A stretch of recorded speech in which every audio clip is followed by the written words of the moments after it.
Hello everyone, welcome back to Frostfront Trials. We have our final game of Group A, a very exciting game because this is the deciding game. Sinners is one of our teams that has officially qualified. They've won all three of their matches. These two teams have each won one match, so this is going to be the deciding match for which team gets into the next stage of our tournament here. We have Fats on the killer for Team Archon versus Team Vicinal Survivors, and once again we see the Nurse set. Same build he ran earlier. Both of these teams very solid, very similar in skill level, I'd say. So this is going to be a very exciting match. The first tag coming in already on the side of the map into the corrupt end. And looks like this is going to be a quick first down, too, for Fats. This is something we're seeing a lot on the Wrecker's Yard Nurses. This first down is always so quick. It keeps happening so fast. Yeah, well, last time we saw Vicinal, they were playing the, actually, Mastermind, the Wester set, so this will be a first to see them on Nurse today. And, you know, I'm a little iffy, but last time we saw Fats, it was a bit of a tough result. That said, you were versing Sinners, one of the best Nurse teams in this bracket, so maybe a little bit of a step down. That said, Vicinal still no slouches of their own. And, you know, it's not too often you get a second chance at redemption in tournaments. You know, I've had some bad league games in the past myself, and I definitely would like an opportunity to just replay it the same day. Be like, okay, I know what I'm doing now. I'm locked in. I'm not going to make that same mistake. And I wouldn't be surprised if we see that from Fats because, you know, you live, you learn, and you adapt. And look at this, completely different strategy. Yeah, he cut off GrindhouseDBD's rotation. We've talked about Wrecker's Yard rotations being hard. They're difficult. You have to do them early. Fats caught GrindhouseDBD, gets the tag, goes immediately to this hill and looks for another rotation in case someone was doing a backup. There it is. That's what's happening now. That's gonna be a med kit too, which a lot of the times we will see that on like Overcome, for example. So this guy's gonna get this trade no matter what. Most likely, he's also close enough to the hook that this is gonna happen. But Fats though, still playing around this hook, is gonna get the 1-for-1 here. Gets the Mangle tag as well, and that's gonna be the down on to Bronzy, and very different than what we saw last time. Fats was playing for Fresh Hooks last time. Fats is maybe tunneling out, but maybe I was too quick to speak. It looks like he's kind of falling back into his old strategy. We'll have to see how that plays out versus Vicinal. It did not work versus Sinners. Sinners found a way to counteract it very early on, so we'll have to see if Fats can make it work here. Maybe he's just taking the hook and he's going to go back and tunnel, but for now he's just looking for any other rotations and playing around that. Well, we've still got an injured Vamp running around, and we do see our GrindhouseDBD, I believe, over here at the 12 bus, but spots out. GrindhouseDBD spots out. Fats is going to blink there and just leaves promptly to 10. Good pre-rotation, but again, no deli allowed in this rule set, so not the worst thing to eat a hook trade. And Fats just going to go back to holding this little Genlock, this cross. It's a lot easier to do when you're setting the win con, you know, you have some leeway on what you can set, and we do have a nice little spread of gens over here. GrindhouseDBD is doing a great job to pressure this, saying, you got to push me off, and I'm going to keep working this gen unless you force me not to. But we'll have to see if someone's going to be able to pressure that. We see scratch marks, and this is the Wrecker's Yard effect coming in, is you can spot those scratch marks from a mile away. You can see the rotations coming in, and Fats is on this hill, very comfortable to hold this position. Yeah. I think it's interesting seeing Fats play this hill and play off the rotations this way if he's not going to tunnel. But that being said, now that Bronzy's hit second, I think Fats will be more inclined to just tunnel that and get that kill out of the game. He is pressuring Gree off this gen, getting a bit of the rune regression and just maybe trying to get a tag. He does know where the survivor he's rotating for hook is a little ways away. But something to be mindful of here is he's abandoning the hook completely. If the survivor that unhooks has FTP, or even will make it based on the distance, I think Bronzy's going to live. I don't think he's going to be a problem for the survivors. I think that's going to be a saved tunnel out, and he's just committing on the GrindhouseDBD. That's going to be another tag coming in, but we see the reset coming in onto Bronzy, and now Fats is in a uphill battle of his own, having to play versus 4 survivors at this point in the game. You know, usually you see the tunnel out by now, especially with the start he had. Does get the down onto Gree. That's going to be another hook coming in, so he's got 2 stages on Bronzy, 1 on Vamp, and then now 1 on Gree. But the survivors probably realizing, okay guys, we're not getting tunneled out. We can play completely differently, and a lot, honestly, a lot more comfy. This is a comfy position to be in if you're the survivors. Yeah, very cozy, you know. Oh, we got some time to go on hook. We're not in dire straits of having to force a trade. You know, we know exactly what we're capable of. But that said, Fats does have an opportunity, and look at that. Vicinal immediately understanding what his gameplay is and just Yep, we're gonna quick pull. This guy doesn't like to camp. And spots out our survivor here at this corner 4, but a good sprint burst juke from Slasher is gonna avoid that tag. That's, though, not really in a good position here. No eruption, no ruin, just still committing to this build of surveillance, ruin, and I'm all ears. And it's just kind of up in the air on how much value it has. I mean, we've seen some variety in our nurse builds today, but I just kind of struggle to see the value in this one. That said, though, we find Vamp. Vamp does have a hook stage on them. However, Bronzy is the one we want. Bronzy, you can be certain, though, is not going to show himself at least until the end game, when only stages matter. We'll have to see if Vamp's able to juke this blink, though. Got to send it and just try and predict it with a dead hard, but too early is the dead hard from Vamp, and this could be a basement, and it's looking like Fats wants it. But hold that thought. He actually wants to hook on top of the active gen here, over here at 4. I think Fats had an interesting opportunity here that I want to point out. I honestly think Fats could have hooked over to the left side of the map, outside the gen setup, because I guarantee you Bronzy is on that gen, opposite side of the map right now. So if Fats wanted to, I think he probably could have hooked over towards those generators, interrupted Bronzy and gone for the tunnel out, and then potentially, depending on how fast that chase was, had a chance to tunnel out Vamp afterwards and go enter the 2v1 really early on here. But he opted to play his gen setup instead, which I think is probably the safer option. I think what I described is riskier, but I think the payout from it might have honestly been worth it. And I'm interested to see if my prediction on Bronzy being on that gen is correct. And honestly, in this position, with no tunnel out at this point in the game, if I were playing Nurse, I would full send this all the way to the other side of the map and just see if Bronzy's there, just to see, right? Because worst thing that happens is Vamp gets unhooked and you come back and tunnel Vamp out, right? I mean, I guess an FTP could come into play, which could ruin things, but you could slug FTP and then play pressure off the slug. That gen pops. I'm telling you, Bronzy's over there, man. Fats, go get Bronzy. He's over there. But, you know, at this point, I don't think it matters because he's just going to be camping Vamp to death now. So, you know, either way it works. Again, I'll describe this as the safer strategy. No. But they sneak the unhook and Fats not looking. They sneak that unhook and no trade coming in for that, which is actually huge. Here's another gen. We're going to be entering 3v1 with everyone healthy now because there was no trade involved there. That's going to be Vamp going down, but again, everyone's healthy for this 3v1, and that does make a big difference. Unlikely for this to be Decisive Strike, as it is a dead hard, and yeah, there it is, no Decisive Strike available. Greaser running in his face like, la la la, don't go for my teammates, go for me. And Bad's just going to be taking the hook there, says, nope, I'm going to go play gen control. But yeah, crucial timing from Vicinal to get that pull. These kind of things where it's not a trade matters so much, and I really just think it's not having that second regression perk. It really hurts you not having that eruption, something to back you up in ruin, because this ruin is unguarded, it has no undying, and there's nothing following it up between. So once that's gone, I really feel like this nurse is kind of out of options to pressure the survivors. You're really looking for an explosive start with this build, and it just did not happen. That said, though, Vicinal are making enough mistakes, I feel like, for Fats to come back into this game. A little bit of a tough gen split here, though. We know there's progress on this generator at 3, and this is the Wrecker's Yard problem that you can fall into as a killer. You know, if you have a gen all the way in the corner 3, and then you have a gen at Shack, what usually happens is we have survivors doubling Shack while someone's stealthing at 3, playing very, very slow, and it just comes down to a game of having to spot that rotation and grabbing these quick tags. So I think this is going to be all about Vicinal making a slight mistake and making some tags happen. This is what you need if you're on the side of the nurse. You want to see these mistakes. You want to see these players making subtle movements that'll give you these tags so you can go back to your gen lock and collapse it all. Now it's up to Fats to find this person stealthing at 3.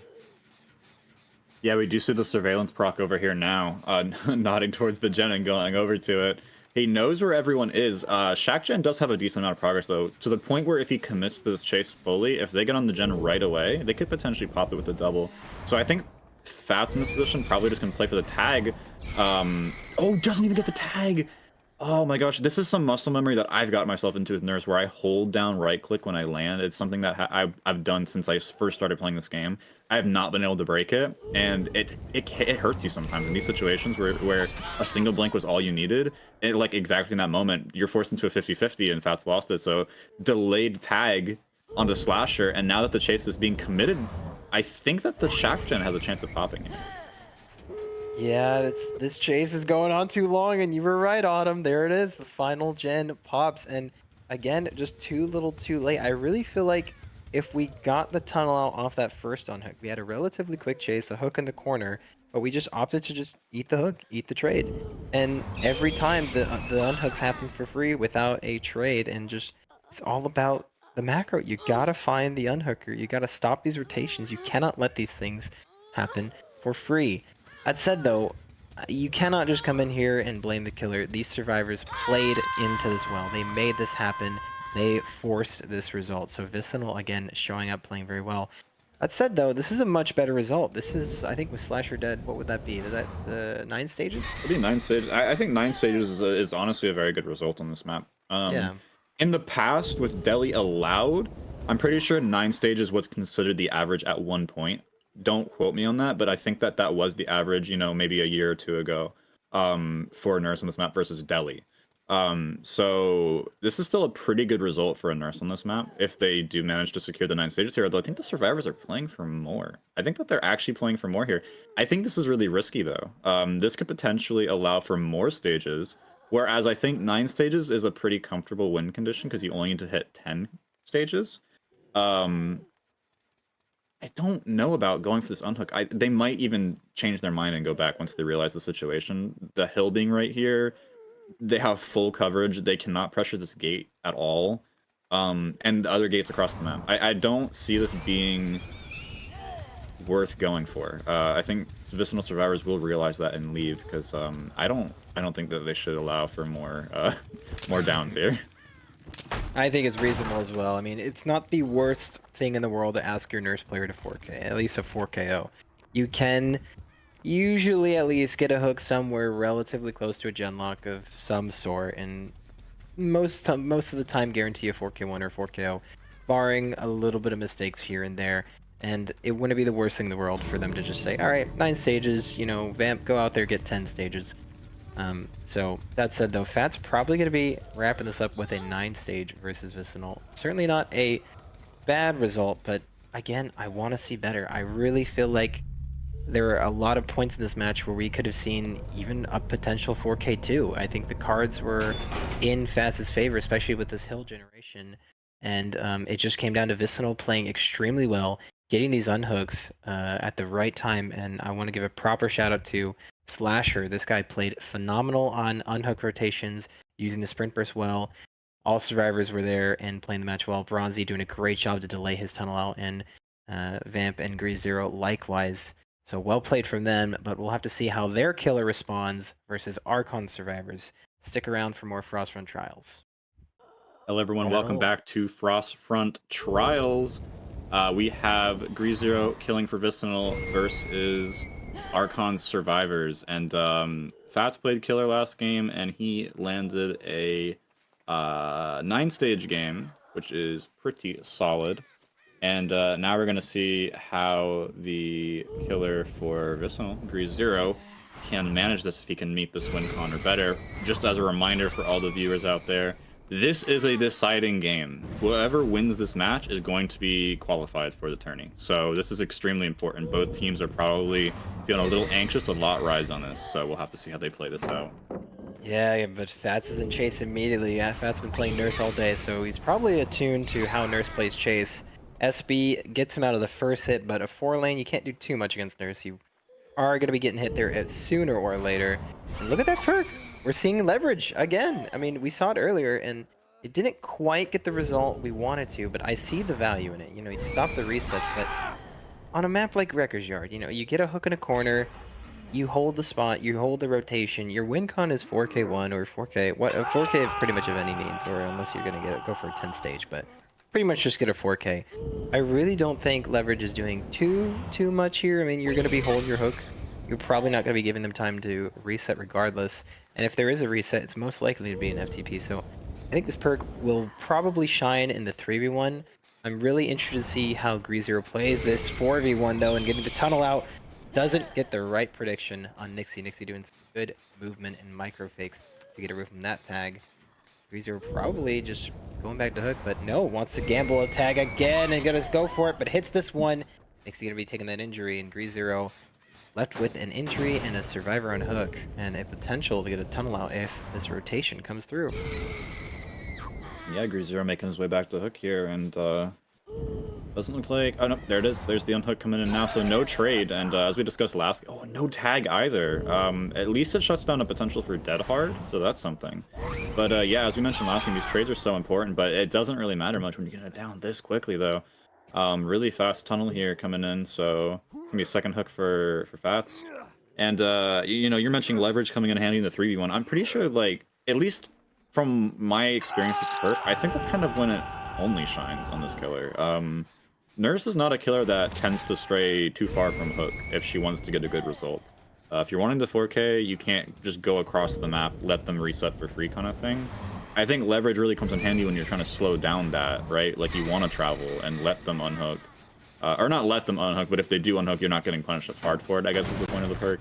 And in 3v1, I think that is really helpful because it just prevents, like, resets. It nerfs will make it or botany unhooks. Like, it's just good overall. But in 4v1 doesn't do a whole lot. So you're really banking on getting into that 3v1 with less perks involved. So, you know, it's a bit of a risk, but I think it's a neat perk. We do see Greed coming back here to hook, and does seem to kind of lose the direction Fats went, which is not ideal. He's not in the worst spot, though. There's still a lot of gens remaining. It looks like he's just going to leave and get the tag here onto Mr. Next Time.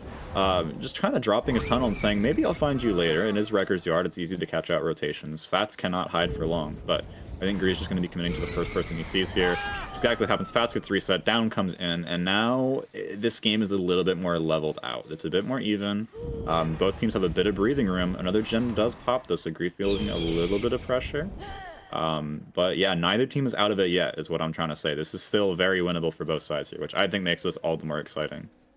Yeah, we love watching Nurse sets, especially on Wrecker's Yard. I feel like this map has just had way more variety than any Cold Tower Nurse matches I ever watched, just because Cold Tower has a tendency to standardize into a 4K1 result or something of that nature. But we leave Mr. Next Time slugged. He gets picked up, and now we're on this Edge map 7, and this match is starting to get out of hand. I mean, look, we've got a tunnel out that is yet to be found, and we're just starting to scrape up hooks that are just on the other side of the map.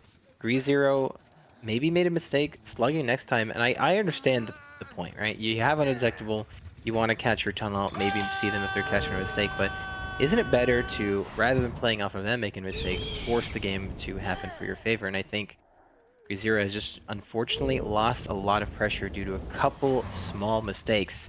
However, Archon, it's up to them to exploit this and play it well. We've still got quite a little gen lock up here with this deep 3, 4, and 1 gen. So there's something to work with GrindhouseDBD here, and 10 stages on the board is what he got to get. He finds Nixie in this corner. If this could be a quick 2-tap, we want a 1 blink here, ideally, so we can just follow up quickly. There's the 1 blink. We need to see the follow-up. No overcome and play, no life, no dead hard, and that's going to be a dead survivor. Nixie going to be hooked in the center of this genlock. This is how you get your control back on the game. Yeah, especially when you got Eruption in play now, Ruin's gone. You can just go around, kick all the gens in your setup, and then it allows you to have a little bit more breathing room if you need to leave to go, like, tunnel out, for example. If you need to, like, leave for just a little bit, maintain a bit of pressure. Eruption's really important for that moment. And you mentioned earlier that the slugging edge map, you know, it's relying more on the survivors messing up with the undetectable add-on. Another thing to note is if he hooked that person, it would have been slightly more slowdown with leverage. Now, you know, it's not a huge thing, but it does add up. And when you're going to bring a perk into the game, it's important you get value out of it. So I do think getting these hooks is really important rather than slugging. We do see a gen pop over here. I can only assume Fats is over here, and I think Green might be thinking that too. I think he's trying to get eyes on the survivors to see what his next move should be. He sees blood and scratch marks, so he knows Mr. Next Time is here. Goes for prediction, playing Mr. Next Time. Does seem to be here, holding W towards the top of the map. And that's going to be the unhook coming in. From what I can only assume is Nova getting that unhook. And you know, GrindhouseDBD is in a spot where it's like, I've been in situations like this where you kind of don't feel like you know what you want to do. You don't have anyone you can tunnel out. Wow, that unhook has happened, and oh, we do find Fats though. This is a turning point. This is actually a turning point for Gree, because Fats being here means that if he's able to get this tunnel out, he can play for a better result. But this locker, oh, not a locker force. He's just trying to get a bit of extra time. Now he has a gen set up. He has a kill now. It just depends how much progress they got in this little bit of time here. If they could get a gen up to, you know, halfway progress or more, we're talking out tier. If they couldn't get any progress on these gens, then this is probably going to be a 4K. So it really just does come down to what the progress is like on these gens. This gen looks like it's about half. I think we're in a moment here where once again both sides have a chance here, which I think is just great for these kinds of matches. This is high stress for both teams. Yeah, you got to remember, I mean, as we said in the early parts of this match, this is a deciding match. This is the knife's edge. We need to see these teams turn up and play their best here. All coordination and hyper focus from these teams, but Nova doing a great juke there.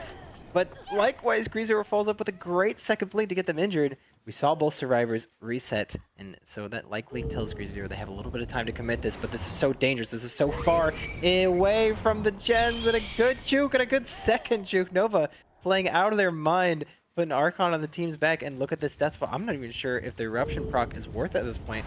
My brain is telling me, go back, but no, GrindhouseDBD says, I'm gonna finish this chase, and opts to slug them. So now we have a situation where Archon has to pre-rotate. This could go one of three ways. We could see GrindhouseDBD catch out the rotation for the slug, get them quickly downed, or I don't even have to enter that reality. They just get the gen done and double it in time anyways. I mean, that gen was at 0.5% eruption procs, but through it, they still get it done. And now it's up to GrindhouseDBD to collapse on this endgame. We've got 10 stages we need on the board. That's 4 more to go, and GrindhouseDBD's got to find these other 2 survivors, but it's looking like it's too much. If the survivor forces Locker and the other gets the slug, I think it's not going to be enough. GrindhouseDBD has to make a miracle happen, or else Vicinal is out. Yeah, this is such an intense moment right here. Nova's on the ground. Mr. Next Time's tagged. We do know where Mr. Next Time is. These are the scratch marks, most likely of Mr. Next Time, because he was right here, and he's injured. If Gree can get this down quickly and then catch out the rotation to Nova's slug, but Nova's had a chance to crawl all this time, and it is actually Nixie that he finds. So where is the Hanato? He could be literally anywhere at this point. He could be opening the gate, honestly, and that might be what they're doing, but Nova's still slugged. There's still a lot up in the air. We don't know what the survivors are up to. Green does get a tag here. Everyone is injured now. This is an intense moment. We're at 5 stages right now. Green needs to manage 5 more stages. Essentially just needs to have a bit of a slugfest here if he wants to recover this moment. A short blink here, a blink in, a down onto Nixie, and there's only 1 survivor remaining. The gate is open, and they do get the pickup on Nova, and Green just taking the pickup here rather than trying to play for more. I think by now Nova probably had a chance to crawl all the way to the gate, and no, not even. There's still a chance that they could catch this out if he interrupts this and stops this, and here's the heartbeat. We see it coming in close here. It's gonna cut it so close. We don't have Deadwood up on the Nova. He has to hit this blink if he wants to get this. It all comes down to this, but I think the survivor's too far into the gate. I don't think it's over. Blink, and that's over. That's gonna be Archon getting the 2 out there, and that is going to be the win for them to be able to qualify into the next stage of this tournament. So close, down to the last moments there. Both teams playing so well, but Archon just slightly getting ahead there and taking that win over Vicinal. Thank you to both teams for coming out and putting on such an amazing show for us. And congratulations. It looks like Sinners and Archon are going to be going through. So that is the end of Group A with an explosive conclusion. We are now going to be entering Group B with some big name teams here. So please stay tuned. You guys are going to enjoy these matches, and we'll see you all very soon with new casters, actually. So Georgie and I are going to have to say goodbye here. We hope you guys enjoyed your time with us. Georgie, do you have anything you want to say before we wrap this up? No, it was a great day. I appreciate you guys having me, and it's been super fun watching these matches along with all the viewers. Special shout out to the staff behind the scenes, making these games go as smooth as possible, and to the teams coming out and playing. Thank you for casting with me, Autumn, and that'll be my time on the cast over. Enjoy the rest of the day, guys. Yeah, we'll see you guys in a bit for Group B. Please stay tuned for new casters and new teams.